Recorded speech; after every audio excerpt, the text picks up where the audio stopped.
अस्सलाम वालेकुम dear students, welcome to my YouTube channel Leo maths. तो आई होप आप सब अच्छे से होंगे और आपकी पढ़ाई बिल्कुल अच्छे से चल रही होगी।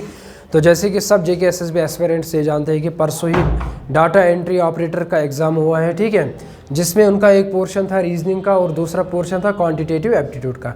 तो आज हम आपके लिए उसी का एनालिसिस लेकर आए हैं, जिसमें हम इसमें दो पार्ट्स आ जाएंगे। पहला पार्ट ये आ जाएगा कि हम सिर्फ और सिर्फ रीजनिंग का एनालिसिस करेंगे। दूसरा पार्ट जो आ जाएगा उसमें हम मैथ्स का एनालिसिस देंगे, ठीक है। हर एक क्वेश्चन का मैं आपको यहाँ पे सॉल्यूशन दूंगा ताकि आपको ये पता चलेगा कि किस क्वेश्चन को आपको किस तरीके से अप्रोच करना चाहिए था वहाँ पे, क्योंकि बहुत सारे स्टूडेंट्स ने ये मतलब मुझे मैसेज किया है कि सर वहाँ पे टाइम नहीं मिला, ठीक है। देखो एक्चुअली जो आपका अप्रोच होता है ना किसी क्वेश्चन को अटेम्प्ट करने में, आपका शायद वो गलत होता है, ठीक है। क्योंकि जिस क्वेश्चन को आपको 1 मिनट 2 मिनट में सॉल्व करना चाहिए था, उसी क्वेश्चन को आप 5 मिनट 10 मिनट देते हो और बाद में यही मतलब आपकी शिकायत रहती है कि वहाँ पे टाइम नहीं मिलता, ठीक है। तो आप अपना अप्रोच थोड़ा सा सही कर लो। जिस क्वेश्चन को 2 मिनट देने हैं उसको 2 ही मिनट दे दो। जिस क्वेश्चन को 1 मिनट देना है उसको 1 ही मिनट देना है। बस ध्यान से अच्छे से क्वेश्चन को पढ़ना होता है और अच्छे से उसको अटेम्प्ट करना है, ठीक है।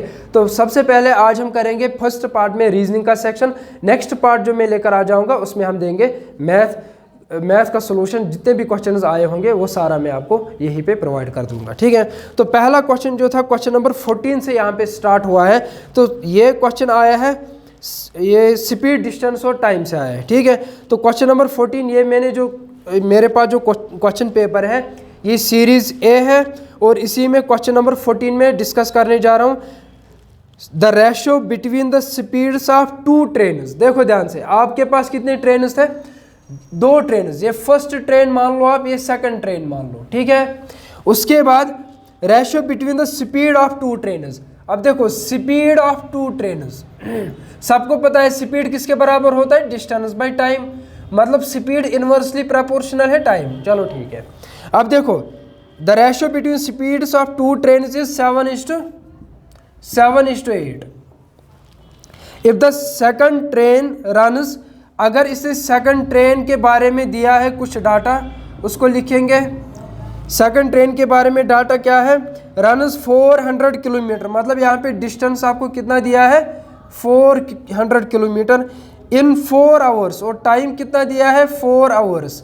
तो इजीली देखो यहाँ पे आप इजीली निकाल पाओगे स्पीड, क्योंकि आपके पास डिस्टेंस है, आपके पास टाइम है। तो स्पीड किसके बराबर है? Distance by time.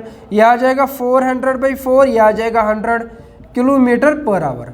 अब देखो इस डाटा के हिसाब से आपकी स्पीड ऑफ सेकंड ट्रेन क्या है? 100 किलोमीटर पर आवर। लेकिन अगर हम रेशियो की बात करेंगे, यहाँ पे स्पीड ऑफ सेकंड ट्रेन किसके बराबर है? 8 के बराबर है। तो हम क्या बोलेंगे कि फॉर एग्जाम्पल अगर यही 8 बराबर है 100 किलोमीटर पर आवर, तो x किसके बराबर है? 100 डिवाइडेड बाई 8, है ना। तो स्पीड ऑफ ट्रेन या फिर स्पीड ऑफ सेकंड ट्रेन किसके बराबर आया, या फिर इस x का वैल्यू किसके बराबर आया? 100/8 किलोमीटर पर आवर। बस इस x को यहाँ पे वैल्यू पुट करना था, आपका आंसर आ जाता, ठीक है। देयरफॉर स्पीड मुझे क्या निकालना है? Then speed of first train. तो स्पीड ऑफ फर्स्ट ट्रेन किसके बराबर आ जाएगा? 7x। x का मतलब 100 डिवाइडेड बाई 8, तो वो आ जाएगा 700 डिवाइडेड बाई 8। वो आ जाएगा किसके बराबर? 8 8 जार 64 नहीं, 8 9 जार 72 नहीं, तो 8 8 जार 64 है ना। तो 8 8 जार 64, तो 6, तो 8 7 जार, तो 87 पॉइंट समथिंग ऑप्शन पे देखेंगे। हाँ, ऑप्शन डी है 87.5 किलोमीटर। तो 87.5 किलोमीटर पर आवर। तो क्वेश्चन नंबर 14, तो यहाँ में मैं आपके लिए लिख कर रखूँगा क्वेश्चन नंबर 14 के लिए जो ऑप्शन करेक्ट है वो है ऑप्शन डी। ऑप्शन डी बिल्कुल करेक्ट है। बहुत इजी था। स्पीड एंड डिस्टेंस की फार्मूला आपको पुट करनी थी, speed equal to distance by time. जो यहाँ पे वैल्यू निकाल कर आया था उसी को यहाँ पे x के बराबर करना था। तो x इक्वल टू 100/8 और इसको यहाँ पे पुट करना था, आपके पास आंसर आ जाता, ठीक है। तो ये क्वेश्चन नंबर 14 है। उसके बाद नेक्स्ट क्वेश्चन,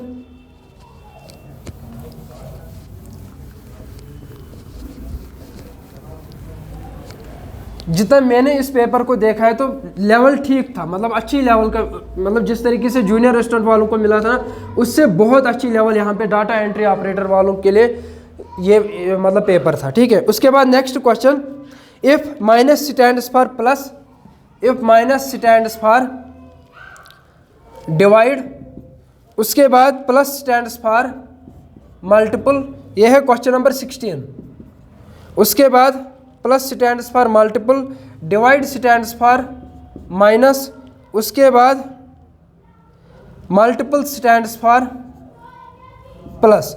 और आपको बताना है which one of the following equation is correct. आपको ऑप्शंस देखो, ऑप्शंस क्या है यहाँ पे मैं ऑप्शंस भी लिख कर रखूंगा। 30 - 6 + 5 मल्टीपल 4 डिवाइड 2 बराबर है 27। उसके बाद सेकंड ऑप्शन है 30 / 6 मल्टीपल 5 + 4 - 2 = 40। उसके बाद थर्ड इक्वेशन है 30 + 6 - 5 डिवाइड 4 मल्टीपल 2 बराबर है 30। उसके बाद फोर्थ ऑप्शन है 30 × 6 डिवाइड 5 - 4 + 2 = 32। आपको क्या बोलना था, देखो ये वाला क्वेश्चन था ना बहुत इजी था। इसके लिए मैं आपको एक अप्रोच बताऊंगा। जब भी आपको मैथमेटिकल ऑपरेशन का कोई भी क्वेश्चन आ जाएगा ना तो आपका अप्रोच क्या होना चाहिए। ठीक है, अब देखो ये आपके पास ऑप्शंस है और आपको साइन चेंज करके बताना है कि कौन सी इक्वेशन करेक्ट है। ठीक है, अब देखो हमेशा और हमेशा आप डिवाइड पे नजर रखना। ठीक है, अगर देखो यहाँ पे डिवाइड माइनस अगर कन्वर्ट हो जाएगा डिवाइडेड में, ठीक है, तो क्या आपका आंसर सही आ जाएगा। देखो माइनस कहाँ पे, यहाँ पे है ना। तो अगर मैं यहाँ पे डिवाइड करूंगा ना तो 30 / 6 एग्जैक्टली डिवाइड हो रहा है, डेसिमल में आपको आंसर नहीं मिलेगा। चलो सही है। उसके बाद माइनस कहाँ पे, यहाँ पे भी है। चलो यहाँ पे भी 4 / 2 एग्जैक्टली आपको आंसर मिल जाएगा। उसके बाद यहाँ पे देखो माइनस को डिवाइड में कन्वर्ट करेंगे तो यहाँ पे आपको डेसिमल में आंसर मिलेगा। तो ये ऑप्शन तो बिल्कुल भी नहीं है, क्योंकि यहाँ से मुझे डेसिमल्स में आंसर नहीं है, तो ये ऑप्शन बिल्कुल भी नहीं है। उसके बाद यहाँ पे चेक करेंगे फिर से, माइनस को अगर मैं डिवाइड करूँगा तो क्या 5 / 4 एग्जैक्टली डिवाइड हो जाएगा, नहीं हो जाएगा। तो यहाँ पे डेसिमल्स में आंसर मिलेगा, तो यहाँ पे 32 है, तो ये भी ऑप्शन गलत है। तो दो ऑप्शंस को आप ऐसे ही एलिमिनेट कर सकते हो। अब आपके पास दो ही ऑप्शंस बचे हैं, तो दोनों को हम देखेंगे कि कौन सी दोनों में से करेक्ट है। फर्स्ट ऑप्शन पे जाएंगे जहाँ पे माइनस को डिवाइड करना है, प्लस को मल्टीपल करना है, उसके बाद डिवाइडेड को माइनस करना है और मल्टीपल को क्या करना है, काम प्लस। अब देखो 30 / 6 क्या होता है, 5। उसके बाद मल्टीपल 5, उसके बाद प्लस 4 - 2। 5 × 5 कितना होगा, 25 + 4 - 2। उसके बाद 25 और 24 कितना होगा, 29 - 2। तो आंसर कितना मिलेगा, 27। यहाँ से आंसर 27 है, यहाँ से आंसर 27 है, तो ऑप्शन फर्स्ट इसका करेक्ट है। ठीक है, आपको कुछ नहीं करना है, बॉड मास का रूल अप्लाई करना है। सबसे पहले डिवाइड हो जाएगा, उसके बाद मल्टीपल हो जाएगा, उसके बाद एडिशन हो जाएगा, उसके बाद सब्ट्रैक्शन हो जाएगा। तो आंसर इसका 27 करेक्ट है, option first, question number 16। Question number 16 option A.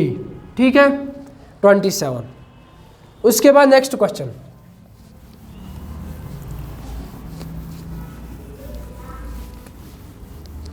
Next question.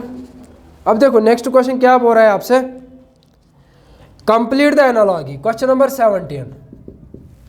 Question number 16 A option है, complete the analogy 144 ratio 23 proportion 169। फिर रेशियो आपको बताना है, नेक्स्ट टर्म क्या है। ठीक है, अब देखो 144 और 169 ये तो स्क्वायर्स, अगर आपने स्क्वायर्स पढ़े होंगे तो आपको अच्छे से याद हो जाएगा होगा कि 144 किसका स्क्वायर है, यह है 12 का स्क्वायर और यह है 13 का स्क्वायर, है ना। देखो ध्यान से, अगर मैं यहाँ पे 12 को मल्टीपल 2 करूँगा तो आंसर क्या आ जाएगा, 24। 24 में से -1 करूँगा तो आंसर क्या आ जाएगा, 23। तो यहाँ पे 23 है। अब देखो ध्यान से, 13 को अगर मैं इसी तरीके से मल्टीपल 2 करूँगा तो आंसर क्या आ जाएगा, 26। 26 को अगर मैं -1 करूँगा तो आंसर क्या आ जाएगा, 25। तो इसमें भी आंसर क्या आना चाहिए था आपका, 25 ही आना चाहिए था आपका आंसर। तो आप क्वेश्चन नंबर 17 ऑप्शन देखो, 25 कौन सी ऑप्शन है, ऑप्शन बी है। तो क्वेश्चन नंबर 17 ऑप्शन बी। ठीक है, बहुत इजी था एनालॉजी का क्वेश्चन, आपको बस स्क्वायर रूट्स याद होने चाहिए। उसके बाद नेक्स्ट क्वेश्चन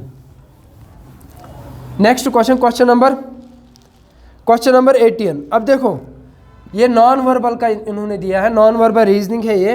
इन्होंने क्या किया है काम, ये कुछ एरोज दिए हैं प्लस साइन में, है ना। उसके बाद इसका जो रेशियो बनाया गया है, मतलब इन्होंने क्या किया है काम, अब देखो इसको इन्होंने रोटेट किया है, चाहे एंटी क्लॉकवाइज करो चाहे एंटी क्लॉकवाइज करो, दोनों से एक ही इमेज बनेगी। तो इन्होंने इसको रोटेट किया है किसी एंगल पे। ठीक है, अब देखो जो सिंगल लाइन है वो क्या बन रही है, वो बन रही है डबल लाइन, वो बन रही है आपकी डबल लाइन। ठीक है, तो आपको बोलना है बताओ इसकी इमेज कैसी बनेगी। अब देखो सबसे पहले आपको क्या काम करना है, आपको ऑप्शंस पे देखना है कि रोटेट कौन सी ऑप्शन हो रही है। फर्स्ट ऑप्शन तो रोटेट नहीं हो रही है, अच्छा सेकंड ऑप्शन तो सेम टू सेम यही है। थर्ड ऑप्शन अगर आप चेक करोगे ना, एक तो ये रोटेट भी हो रही है और लाइनस डबल भी आ रही है ना। तो ये भी बहुत इजी था, इन लाइनस को आपको डबल करना था, उसके बाद एक तो लाइनस को डबल करना था और इसको रोटेट करना था, चाहे आपकी मर्जी है एंटी क्लॉकवाइज करो या क्लॉकवाइज। अब देखो ऑप्शन एक ही करेक्ट है इसमें, वो है ऑप्शन थर्ड, जिन्होंने इसमें क्लॉकवाइज रोटेट किया है, तो ऑप्शन थर्ड इसका करेक्ट है। तो क्वेश्चन नंबर 18 बहुत इजी था, इसमें समझाने की बात ही नहीं है। क्वेश्चन नंबर 18 के लिए ऑप्शन है सी। ठीक है, तो इसका आंसर ये आ जाएगा। उसके बाद next question number 19। Question number 19, अब देखो ध्यान से, क्वेश्चन नंबर 19 बहुत अच्छा क्वेश्चन था, इजी था लेकिन क्वेश्चन अच्छा था। A B C enter into a partnership, मतलब ये पार्टनरशिप का क्वेश्चन है, with a capital in which A's contribution is ₹10,000 if out of total profit. अब देखो ध्यान से, टोटल प्रॉफिट इन्होंने कितना दिया है, 1000।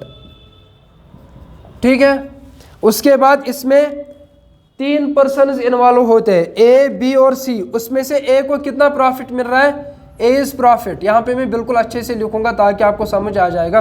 ए इज प्रॉफिट कितना है इसमें, ₹500, चलो ठीक है। उसके बाद बी इज प्रॉफिट कितना है, बी इज प्रॉफिट कितना है, 300 रुपीज। अच्छा सी इज प्रॉफिट कितना है, अब देखो ध्यान से, सी का प्रॉफिट इन्होंने नहीं दिया है, लेकिन आपको पता है सी का प्रॉफिट कितना बच जाएगा। टोटल अगर 1000 है, इसमें से ये दोनों कितना कंट्रीब्यूट कर रहे हैं, 800 कंट्रीब्यूट कर रहे हैं, इनका सम है ना। तो 800 ये कंट्रीब्यूट नहीं, ये प्रॉफिट ले रहे हैं, तो सी कितना प्रॉफिट ले जाएगा, 200 रुपीज़। ठीक है, और अगर मैं देयरफॉर प्रॉफिट रेशो देखूंगा, इनका रेशो क्या बन रहा है, अब देखो रेशो क्या बन रहा है, A:B:C कितना बनेगा, 500 रेशियो 300 रेशियो 200। या फिर मैंने बहुत बार कहा है कि रेशियो में कोई कॉमन फैक्टर नहीं होता है, तो यहाँ पे 0, यहाँ पे 2 0, यहाँ पे 2 0, तो फाइनल आंसर क्या है, 5:3:2। ठीक है, ये रेशियो मिल गया मुझे। ठीक है, अब देखो ध्यान से, इसमें से A B C enter into a partnership with a capital in which A is contribution, A का कंट्रीब्यूशन कितना है, ए इज कंट्रीब्यूशन इसमें कितना है, 10,000। ठीक है, अब देखो ध्यान से, फॉर एग्जांपल अगर मैं यहाँ से देखूंगा, ए का प्रॉफिट रेशियो क्या है, 5x है, तो ये 5x मतलब ये जो मैंने इसके साथ x लगाया, इसका मतलब टोटल ये कंट्रीब्यूट ही कर रहा है, इसी में से इसका 5th part of contribution profit मिल रहा है, तो इसका मतलब ये है कि 5x ही बराबर है किसके बराबर, 10,000। तो x का वैल्यू आपको निकालना था, वो आ जाता 2,000 रुपीज़। तो अगर आपको x का वैल्यू आ गया, अब क्वेश्चन कुछ भी पूछे, b का निकालना है, c का निकालना है, इजीली निकाल पाओगे। Then c is capital is, therefore c is capital, तो c की कैपिटल क्या है, 2x, तो 2 × x, x का वैल्यू क्या है, 2000, तो आंसर किसके बराबर आ जाएगा, 4,000 रुपीज़। तो a ने अगर कंट्रीब्यूट किया है 10,000, c ने कितना कंट्रीब्यूट किया होगा, 4,000। अच्छा दूसरा क्वेश्चन, ये क्वेश्चन में नहीं है, यहाँ पे सी को, फॉर एग्जाम्पल अगर इसने यहीं पे बोला होता कि बी का भी कंट्रीब्यूशन बताओ, आपको कुछ नहीं करना था, बी इज कंट्रीब्यूशन लिखना था, या फिर B is capital. B is capital कितना है 3 × 2000, वो किसके बराबर आ जाता है, वो आ जाता 3 2 6, तो 6000 रुपीज़। ठीक है, तो अगर ए ने कंट्रीब्यूट किया है 10,000, सी ने कंट्रीब्यूट किया है 4000, बी ने कंट्रीब्यूट किया होगा 6000। ठीक है, तो हमें सी का निकालना था, सी का 4000 आ गया, तो option A question number 19, question number 19 option A है इसका आंसर, करेक्ट आंसर है इसका। ठीक है, उसके बाद नेक्स्ट क्वेश्चन, यह है क्वेश्चन नंबर 19। उसके बाद अब देखो ध्यान से, चंदन बाई सम शुगर ₹15 पर kg ही मिक्सेस, मतलब ये मिक्सचर और एलिगेशन का क्वेश्चन है, इसका एक शॉर्टकट है, सबको पता होगा किस तरीके से इन क्वेश्चन को निपटाना होता है। He mixes it with sugar having a price 18 पर kg, the final mixture becomes worth ₹16 पर kg। अब देखो जो आपका फाइनल क्या बोला है, फाइनल मिक्सचर जो बन रहा है ना, फाइनल मिक्सचर आपका कितना बन रहा है, फाइनल मिक्सचर कितना बन रहा है, फाइनल मिक्सचर आपका बन रहा है 16 पर kg। ठीक है, ये फाइनल आपको बन रहा है। ठीक है, और आपको क्या बोला गया है, Chandan buy some sugar, Chandan buy कर रहा है शुगर किस रेट पे, 15 पर kg, 15 पर kg। तो अगर मैं यहाँ पे टाइप फर्स्ट लिखूंगा शुगर का, तो ये है 15 पर kg। उसके बाद इसी को ये मिक्स कर रहा है और वो कितना भर रहा है 18 पर kg। अगर ये टाइप सेकंड है तो ये भर रहा है शुगर, जब ये मिक्स करेगा तो ये 80 रुपीज़ पर kg। चलो ठीक है, हमें क्या बताना है, what is the ratio of quantities of type first sugar to type second sugar. Type first sugar to type second का आपको रेशियो बताना था, बहुत इजी क्वेश्चन था। यहाँ पे आपको क्या काम करना था, 18 - 16 कितना होता है, 18 - 16 होता है 2। यहाँ पे देखो, यहाँ पे 15 - 16 कितना होगा, 1 होगा, है ना। तो रेशियो क्या आया, टाइप 1 टू टाइप 2, तो आंसर आया 2:1। ऑप्शन चेक कर लो, इसमें ऑप्शन बी है, question number 20, question number 20 option B. इसके ऑप्शन करेक्ट क्या है, बी ऑप्शन है। बहुत सारे स्टूडेंट्स को ये पता होगा कि मिक्सचर एंड एलिगेशंस के क्वेश्चन, मैक्सिमम क्वेश्चन हम इसी तरीके से करते हैं। ठीक है, उसके बाद नेक्स्ट क्वेश्चन, अब देखो इसका मेथड भी है, इसके फार्मूलाज भी है। ठीक है, लेकिन इस वक्त हमें एनालिसिस देना है कि पेपर किस तरीके का आया था। ठीक है, जिस तरह हमने प्रीवियस मतलब जब जूनियर स्टड का पेपर हुआ था तब भी मैंने आपको एक एनालिसिस दिया था कि आप देखो अभी भी जो ट्रेंड चल रहा है जेके एसएसबी का, रीजनिंग और मैथ का अभी भी ठीक ठाक है। ठीक है, मतलब कुछ चेंजेस नहीं आए हैं, बहुत अच्छे लेवल के क्वेश्चंस आपके सामने होते हैं, ठीक ठाक होते हैं, मॉडरेट लेवल के होते हैं, ज़्यादा ईजी भी नहीं है, ज़्यादा टफ भी नहीं है। ठीक है, मॉडरेट लेवल के क्वेश्चंस है, ईजी है, इजीली आप इनको कर सकते हो अगर आपकी प्रैक्टिस बहुत अच्छी होगी। ठीक है, उसके बाद नेक्स्ट क्वेश्चन, ये था क्वेश्चन नंबर 20। उसके बाद क्वेश्चन नंबर 21,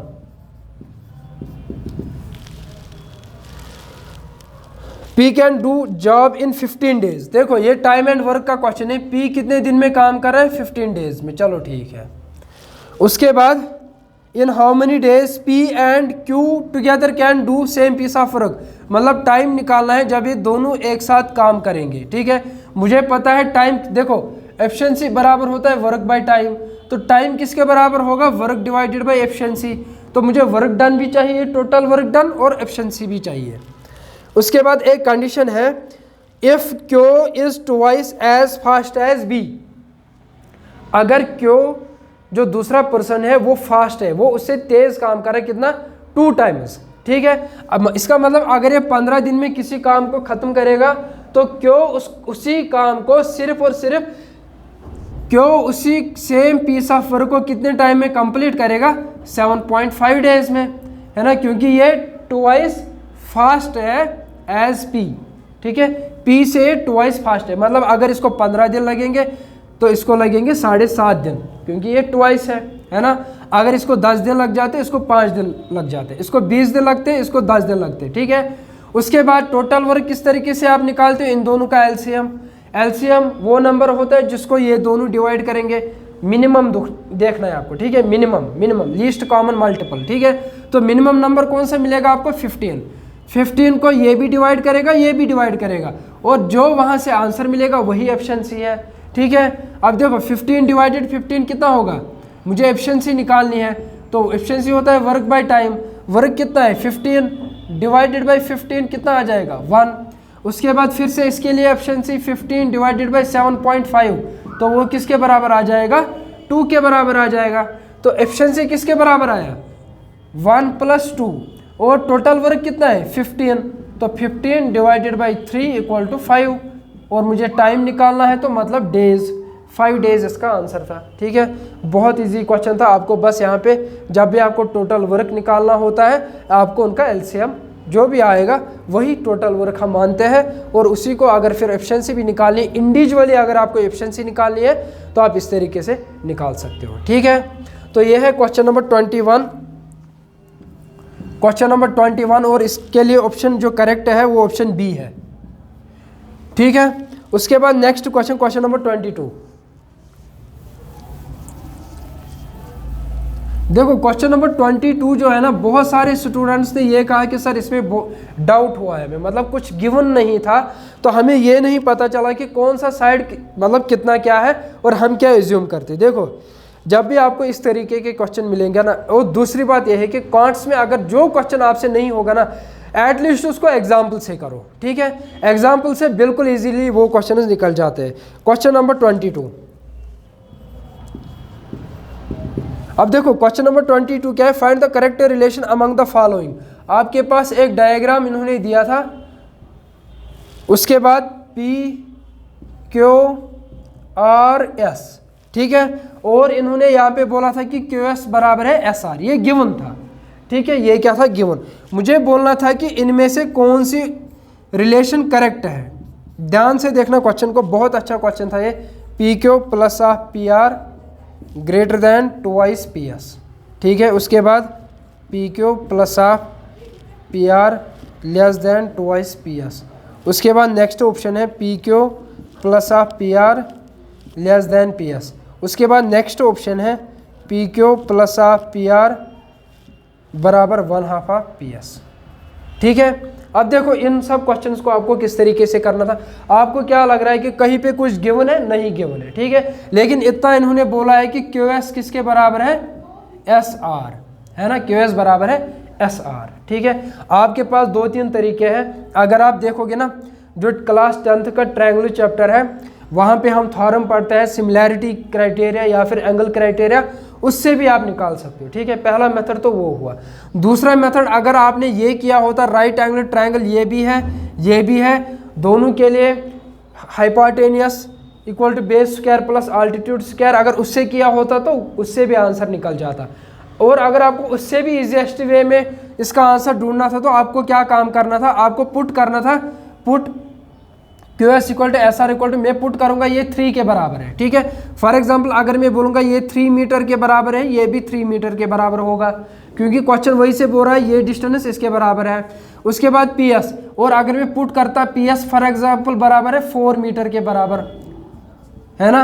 अब मैं क्या काम कर लेता, अब मैं 2 ट्रायंगल्स यहाँ पे लेता, ट्रायंगल PQ, ट्रायंगल ये वाला triangle PQS, in triangle PQS, तो हाइपोटेनियस किसके बराबर आ जाता, QP बराबर आ जाता √, base square plus altitude square, वो आ जाता 3 स्क्वायर 9 स्क्वायर, तो वो होगा 9 और 16, है ना, तो आ जाएगा 25। तो फाइनल आंसर क्या मिला आपको, 5 मीटर। चलो ठीक है।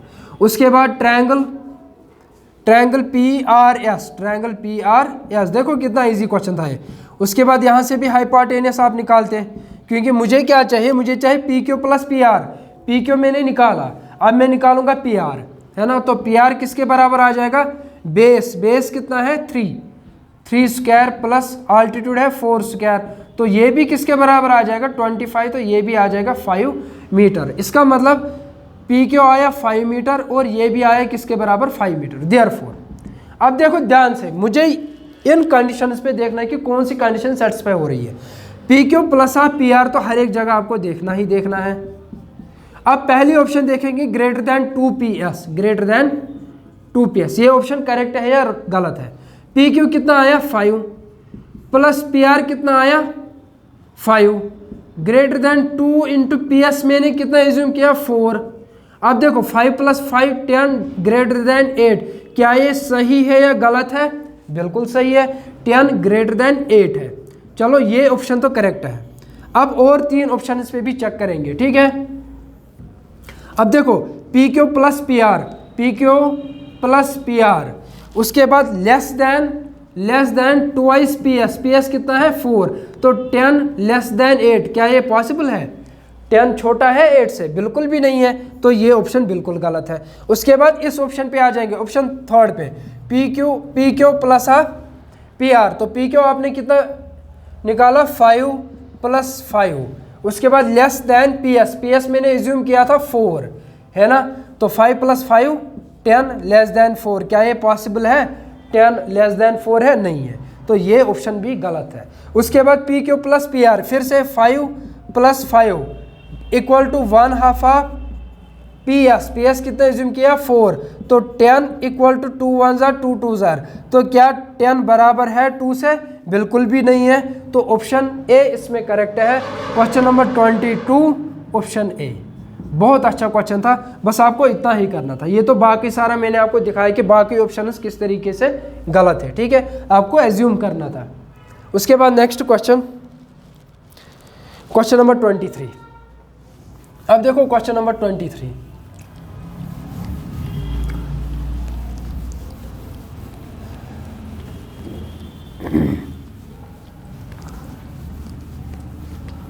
देखो ध्यान से, क्वेश्चन नंबर 23 क्या बोल रहा है आपसे।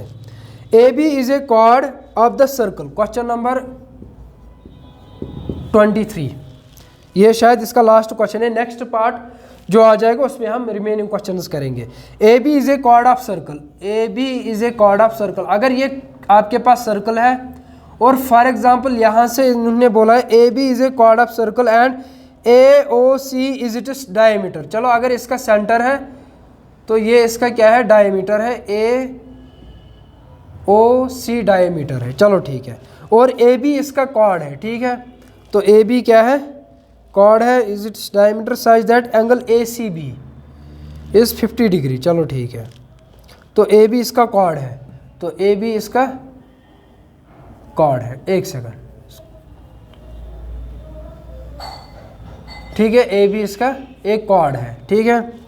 उसके बाद angle AOC is its diameter such that ACB, angle ACB, चलो इसको ज्वाइन भी करना है ना, एंगल ACB इसका क्या है? एक एंगल इन्होंने दिया है, वो है 50 डिग्री के बराबर। If AT is the tangent to the circle, if AT मतलब इन्होंने ये टेंजेंट एक ड्रा किया है इस पॉइंट पे, A के पॉइंट पे इन्होंने एक, चाहे आप यहाँ से ड्रा करो चाहे आप यहाँ से करो। अब मेरी पूरी जो मतलब शेप ऑफ ट्रायंगल, मतलब पूरा ट्रायंगल ऊपर की तरफ आ रहा है सेमी सर्कल में, तो मैं टेंजेंट ऊपर की तरफ ही ड्रा करूंगा और यहाँ पे T लिखूंगा, ठीक है। और मुझसे बोला गया है then angle BAT, angle BAT मतलब ये वाला एंगल मुझे निकालना है, तो फाइंड आउट क्या करना था आपको? एंगल BAT, ये आपको फाइंड आउट करना था, ठीक है। अच्छा मुझे ये बोलो आप, क्या मैं बोल सकता हूँ angle BAT plus of angle, देखो ध्यान से, angle BAT plus angle BAC, angle BAC है ना, एंगल BAC, क्या मैं बोल सकता हूँ ये पूरा का पूरा बराबर है 90 डिग्री, ठीक है। फिर से क्लास 10th की ये थ्योरम है, अगर सेंटर से आप कोई भी लाइन ड्रा करोगे टेंजेंट पे वो परपेंडिकुलर होता है, ठीक है। उसके बाद अब देखो ये इक्वेशन तो फर्स्ट है, चलो ठीक है। उसके बाद आपको ये भी पता है कि अगर मैं लूँगा पूरा ये वाला ट्रायंगल ABC, तो ट्रायंगल ABC में सम ऑफ एंगल्स किसके बराबर होगा? 180 डिग्री। तो क्या मैं यहाँ पे बोल सकता हूँ angle BAC plus of angle ACB plus angle CBA, angle या फिर ए बी सी बराबर है 180 डिग्री, बिल्कुल है, क्योंकि sum of angles in a triangle किसके बराबर होता है 180 डिग्री। चलो ठीक है, अब देखो एंगल बी ए सी कितना है, एंगल बी ए सी ये तो गिवन है 50 डिग्री प्लस, है ना। उसके बाद एंगल बी ए सी 50 डिग्री है। चलो ठीक है, आपको तो यहाँ से भी निकल जाता शायद, अगर मेरे पास एंगल बी ए सी नहीं, एंगल बी ए सी 50 नहीं है, एंगल बी ए सी ये तो मुझे पता ही नहीं, यही तो निकालना है। एंगल बी ए सी यहाँ से plus angle A C B कितना है गिवन है 50 degree plus angle A B C. अब देखो ये जो एंगल है ये कितना होगा, ये भी 90 डिग्री होगा, क्योंकि आपने फिर से वो थ्योरम पढ़ी होगी, डायमीटर सबटेंडस एंगल एट 90 डिग्री, है ना। या फिर ये जो ट्रायंगल है ये सेमी सर्कल में है तो यहाँ पे 90 डिग्री आ जाएगा, तो ये किसके बराबर आया 90 डिग्री इक्वल टू 180 डिग्री। तो यहाँ से आपको मिलेगा एंगल बी ए सी बराबर आ जाएगा 180 माइनस 90 प्लस 50 कितना होगा 140 डिग्री, और ये आंसर किसके बराबर आ जाएगा, ये आ जाएगा 40 डिग्री, है ना।